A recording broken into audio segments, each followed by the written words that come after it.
Continuamos, amigos, con nuestros invitados del día de hoy, el profesor Carlos Muñoz, profesor de la Facultad de Ingeniería de la Universidad de los Andes, así como el profesor Pedro Omar Mora, miembro del Departamento de Potencia de la Facultad de Ingeniería de nuestra universidad, así como también es asesor en materia de ahorro y planes energéticos. Hemos estado conversando un poco sobre el sistema eléctrico nacional y dejábamos en el segmento anterior la pregunta sobre la distribución y el consumo. ¿Cómo es el consumo en nuestro país y cuáles son esas áreas de mayor consumo? ¿Se están siendo atendidas sus necesidades? ¿Hay apagones? ¿No hay?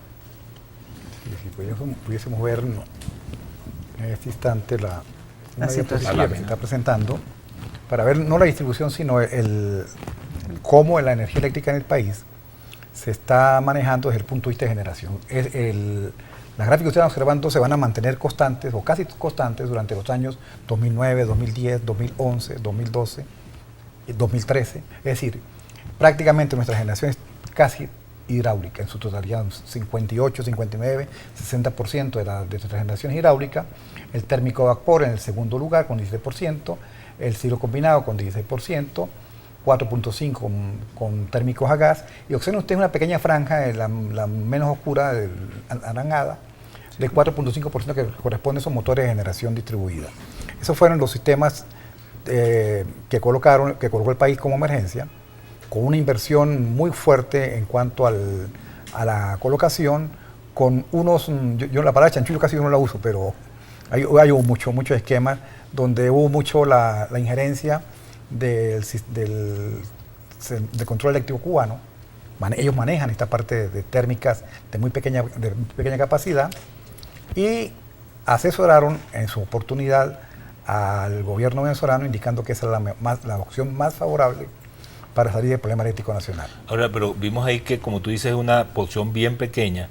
Entonces, ¿cómo esa porción bien pequeña va a solucionar el problema cuando lo que necesitamos, digamos, coloquialmente es que llueva para tener bastante generación? Hay dos aspectos importantes. Uno, esa fue la información que se le presentó al gobierno. El gobierno no buscó asesores venezolanos para colocar esa generación. Nuestra opinión, la opinión de muchos ingenieros que están trabajando en esta área desde hace muchísimos años, es que nuestra generación térmica, que es necesario colocarla para aliviar en alguna parte del sector hidráulico, debía ser generaciones de más de 500 megavatios. No plantas de 10 megavatios, 15 megavatios, el conjunto de plantas que se colocaron en el país, eso hizo alrededor de unos 15, 20 megavatios casi por línea. Las líneas de transmisión eran las mismas. En consecuencia, usted no podía generar esa cantidad adicional a la línea si no se buscaron centros de consumo apropiados para colocar esos sistemas de generación. ¿Se encuentran operativas, profesor? Por lo menos en el caso de Mérida. En Mérida, las dos que están acá están inoperativas, operan con muy poca potencia. Encima, aparte de eso, que se colocó al lado de una subestación de transferencia, que era Mérida 3, y cada vez que esas máquinas arrancan, pues la frecuencia se altera hay disturbios de frecuencia en cuanto a la conexión. Esas plantas en el país están no operativas, están colapsadas. Colapsadas porque no se le ha hecho mantenimiento. Es decir, esas plantas no pueden trabajar más allá de 8 o 9 horas en su totalidad. Y hay que hacer el mantenimiento y volver a hacer mantenimiento, porque no son plantas para trabajo continuo. Las usaron así y el resultado es que muchas plantas están deterioradas en todo el país, no solo aquí en Mérida, sino en todo el país, muchas de esas plantas están deterioradas. Ahora, ¿eso fue una alternativa cuando teníamos esa época atrás de apagones continuos? ¿Ayudaban en algo o simplemente fue un pañito de agua? Ayudaron en algo, pero en forma focal, en forma puntual. Ese no era el desarrollo que quería el país. Es decir, cuando se planificó, los planificadores que hicieron en ese momento no veían más allá de 2 o 3 años, sino veían el año inmediato. Nuestra planificación ha sido en muchos años atrás, planificación, por ejemplo, cuando Caldera, cuando se finalizó el término del presidente Caldera, se hizo una reunión con muchos ingenieros en el país, por los años 99, se hizo una reunión con muchos ingenieros en el país y se programó para una generación a 30 años futuro. Muchos de esos esquemas no se han cumplido, ni se cumplirán. Por ejemplo, Tocoma es una represa hidroeléctrica que debe estar lista para el año pasado está paralizada en estos instantes, de 13 meses paralizada, 4 años con problemas graves en cuanto a las empresas que colapsan, que colocan la ingeniería en ese sitio, y si Tocoma estuviese lista, era un auxilio muy grande para el país, porque eran 2.160 megavatios que están a ubicarse en la zona oriental del país, que ayudarían en forma inmediata a aliviar la situación del centro-occidente, de la generación centro-occidental. Profesor, sí, precisamente hablando de eso de Tocoma, ¿dónde se encuentran las centrales hidroeléctricas en nuestro país, que es lo que hace la mayor generación? ¿Están operativas todas o cuáles están operativas en un 100%? ¿Cuál es la situación pues de ellos? El parque hidroeléctrico, si tú pasas, si consigues la diapositiva donde está el que avanza la generación, podemos informar. El parque hidroeléctrico venezolano está en su gran totalidad en la zona de Bolívar. Ahí tenemos a Guri, Caruachi, Macagua y Tocoma, que entraría en ese esquema, ¿no? Ahí tenemos alrededor de unos 16.000 megavatios instalados, no confundir con megavatios operativos instalados, de esos, incluyendo Tocoma, si se colocara. Pero el problema nuestro, como bien lo mencionaba el profesor Muñoz,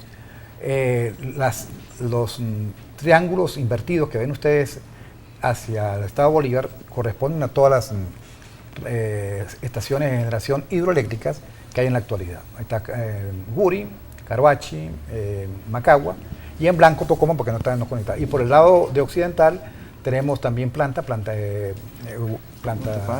Páez, Peñas Largas, Masparro, que la ven ustedes ahí. Ven también la que se cargó en la Vueltosa, la de Sanagatón.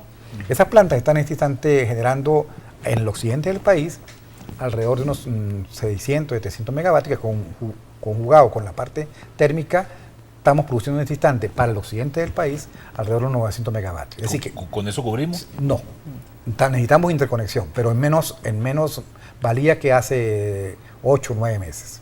Sin embargo, la interconexión es decir, en este instante me reportan de Planta Páez, del despacho de carga valera, que por la línea Morocha 20 megavatios y 80 megavatios por las otras líneas. Es decir, estamos requiriendo todavía unos 100, 120 megavatios diarios de interconexión para poder funcionar sin problemas. Si la otra planta de La Vueltosa se terminara, son 217 megavatios, y el segundo proyecto, el proyecto interconectado de generación térmica de Don Luis Zambrano, se complementara, yo creo que el occidente del país estaría desprovisto de problemas de apagones. Te siento como pesimista cuando dices si se termina. Porque la oferta era para el año pasado. En este año no se va a hacer, y ya el ministro informó que eso estaría probablemente para el año 2016. Al año 2016. Mientras tanto, eso nos va a causar nuevos apagones. El problema que se está presentando en este instante es que el país no tiene gas. Esto hay que confesarlo sin ningún problema, sin ningún miramiento. El país se le está acabando el gas. Y recuerdan ustedes que importábamos gas desde Colombia a través de la línea que venía por el Zulia. En estos instantes, Colombia paralizó la entrega de 16 millones de pies cúbicos de gas diarios. ¿Por qué? Porque se presenta otro problema adicional. Tenemos a puertas un niño que, según algunos especialistas, va a ser bastante severo. En la zona oriental del país la sequía es bastante fuerte, y al ser fuerte la sequía, entonces tenemos problemas en los embalses hidrológicos. ¿Qué ha hecho Colombia? Colombia, para preservar su sistema hidrológico, paralizó el gas para invertirlo en su país. Nosotros, con esa paralización de gas de entrada a Venezuela, tenemos un problema más grave aún, porque eso paraliza prácticamente 2.000 o 3.000 megavatios de la zona del Zulia. Y cuando eso se paraliza, entonces nuestras plantas tienen que ayudar de alguna manera al Zulia. El sistema interconectado envía ese volumen para el Zulia, y comienzan entonces las restricciones para la parte occidental. O sea que está, digamos, en ciernes una nueva, digamos, escala de alerta, de apagones así programados y esas cosas, o todavía no se ha hablado todavía de eso, pero hay que alertar, por ejemplo, que el Guri está en este instante en 261 metros. Su cuota máxima es 271, pero su cuota mínima es 264. Es decir, estamos, no es grave en este instante, pero tal y como se está previendo el descenso de Guri, si la sequía continúa y probablemente para octubre o noviembre vamos a tener el niño acentuado en la zona norte de Latinoamérica, el problema puede ser grave, porque no tenemos gas y no tenemos... Sí, yo quería explicar más o menos qué es cómo ha evolucionado el fenómeno del niño dentro del embalse de Guri, en la proyección en el tiempo. Ahí tenemos una transparencia que nos permite observar cómo ha evolucionado esa cota del Guri. Vemos muchas subidas y bajadas. Cada bajada de esas que ustedes ven en la época de sequía del año, ¿sí? En el inicio aquí, en esta zona, se refiere al año 2002-2003, ¿sí? Donde hubo una crisis fuerte, donde el Guri prácticamente, entre comillas, se secó, porque llegamos casi a la cota crítica de funcionamiento. Sin embargo, en esa época no hubo un extremo racionamiento, porque la demanda todavía se podía suplir con la capacidad instalada. Después tenemos otro pico inferior, que vemos acá, que fue en el 2010, que fue un año bastante crítico para el sistema eléctrico, pues nuestro sistema principal de generación es Guri, y si Guri está sin energía, no tengo agua, pues tengo que bajar la cantidad de potencia que puedo entregar. Al continuar ahí vemos una proyección. Aquí en esta época no se ve, lamentablemente lo coloqué en amarillito, no se ve, pero aquí es otra época donde esperamos vuelva a volver el niño, probablemente al principio del próximo año. No creo que ahora, porque está empezando el invierno en el oriente y debe estar recuperándose el Guri. Estaba en cota de 150, ya va por 160, perdón, 460, y va a seguir en crecimiento porque estamos en época de invierno. Carlos, vamos a interrumpirte porque vamos a ir a Máster y continuamos hablando sobre esto al regreso. ¿Cómo?